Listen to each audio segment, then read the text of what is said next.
Guys UGC NTA net JRF 2020 के लिए मैं चंद्रशेखर मौर्य आप सभी का स्वागत करता हूं। तो एजुकेटर ऑफ सोशियोलॉजी पर आप देख रहे हैं आपका अपना सब्जेक्ट सोशियोलॉजी। तो चलिए स्टार्ट करते हैं और बहुत ही बेहतरीन प्रश्न लेकर आया हूं। तो फटाफट अपने दिमाग का ताला खोल लीजिए, पेन और कॉपी लेकर के बैठिए और फटाफट आंसर करते जाइए। आपसे कितना प्रश्न बनता है आप हमें कमेंट करके जरूर बता दीजिएगा। पहला प्रश्न लेते हैं। निम्नलिखित में से किसने हिंदुओं में प्रदूषण की प्रक्रिया की व्याख्या करने हेतु ऐकिक कूटात्मक तत्व अवधारणा का प्रयोग किया है? पोलिन कोलेंदा, मैकिम मेरियट तथा R B Inden, M Srinivas, T Madan. तो क्वेश्चन नंबर 11 का जो बेस्ट ऑप्शन हो जाता है हो जाते हैं हमारे पोलिन कोलेंदा।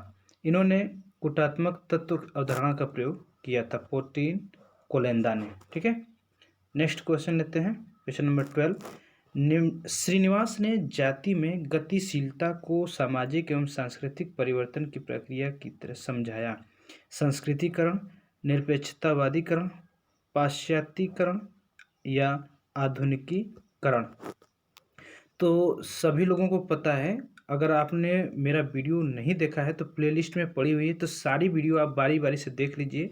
आपको कोई भी ऐसा क्वेश्चन नहीं होगा जो आप मैं प्रैक्टिस कराऊं और आप न कर पाएँ, और एग्ज़ाम में आपको ऐसे ही क्वेश्चन मिलेंगे। इससे बाहर मैं क्वेश्चन को जाने नहीं दूंगा। हाँ, थोड़ा सा ये हो सकता है कि क्वेश्चन का जो लेवल है थोड़ा सा इधर उधर हो सकता है। ठीक है, और मैं ये नहीं कर रहा हूँ कि ये सेम टू सेम आएगा, नहीं, कभी सेम टू सेम नहीं आ सकता, क्योंकि मेरा दिमाग कुछ और है और जो एक्सपर्ट होते हैं उनका दिमाग कुछ और होता है, तो कुछ और तरीके से वो बना सकते हैं। राइट। तो क्वेश्चन नंबर 12 है। श्रीनिवास ने जाति में गतिशीलता को सामाजिक एवं सांस्कृतिक परिवर्तन की प्रक्रिया की तरह समझाया है। तो वो सांस्कृतिकरण की तरह समझाया है। ठीक है, सांस्कृतिकरण। नेक्स्ट क्वेश्चन लेते हैं। निम्नलिखित कथनों पर विचार कीजिए। अब शक्ति पहले की तरह न होकर वर्ग से स्वतंत्र हो गई है। भूमि स्वामित्व अब शक्ति अधिग्रहण में एक निर्णायक तत्व नहीं रह गया है। और तीसरा कि जाति व्यवस्था में गतिशीलता सदैव ही एक अत्यंत मंद तथा क्रमिक प्रक्रिया रही है। तो क्वेश्चन नंबर 13 का जो बेस्ट ऑप्शन हो जाता है हमारा, देखिए, जो सत्य है जो अंद्रे बेतेई ने कहा था शक्ति के संदर्भ में, वो ये तीनों सही है। ठीक है, तो हमारा डी वाला ऑप्शन करेक्ट हो जाता है। नेक्स्ट क्वेश्चन लेते हैं। निम्नलिखित कथनों पर विचार कीजिए। तो यहाँ पर हम लोग देखेंगे कि जो सामाजिक स्तरण के प्रकारवादी सिद्धांत में सामाजिक स्तरण के प्रतिफल तंत्र जिसके फलस्वरूप सामाजिक प्रतिष्ठा में परिवर्तन होता है के रूप में व्यक्त करने पर बल नहीं दिया। दूसरा कि जहाँ तक सार्वजनिक नीतियों का संबंध है, सामान्यतः सामाजिक स्तरण के प्रकारवादी सिद्धांतों को माना जाता है, क्योंकि ये यथार्थपूर्ण स्थिति को समर्थन देते हैं तथा उन्हें प्रतिबिंबित करते हैं। तो कौन से कथन सही हैं? तो क्वेश्चन नंबर 14 का देखिए, मैं आपको बताऊं तो केवल इसमें आप ये करेक्ट है कि जहाँ तक सार्वजनिक नीतियों का संबंध है, सामान्यतः सामाजिक स्तरण के प्रकारवादी सिद्धांतों को माना जाता है, क्योंकि ये यथापूर्ण स्थिति को समर्थन देते हैं तथा उन्हें प्रतिबिंबित करते हैं। तो हमारा बी वाला ऑप्शन करेक्ट हो जाता है। Question number 15।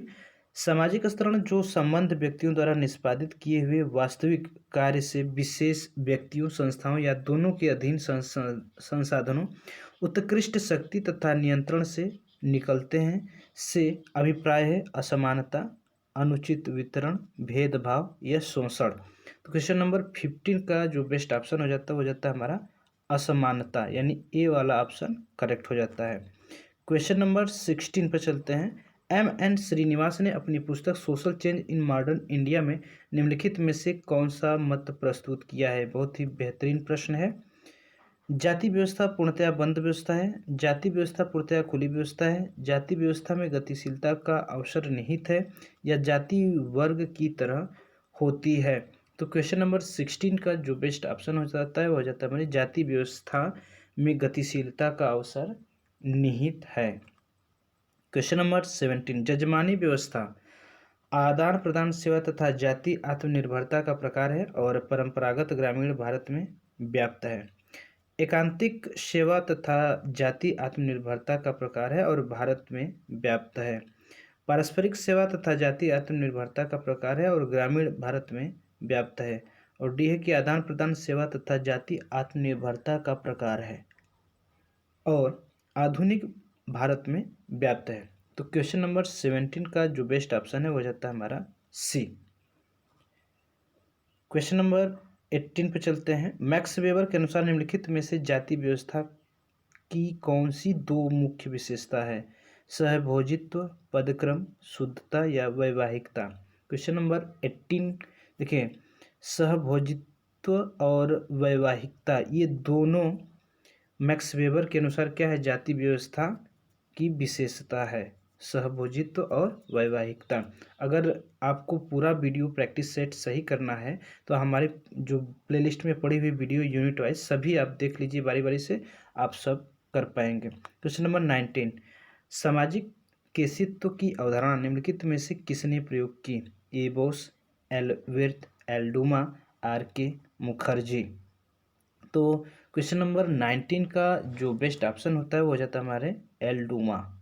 सामाजिक केशिकत्व की अवधारणा का प्रयोग किसने किया था? तो एल ड्यूमा ने किया था।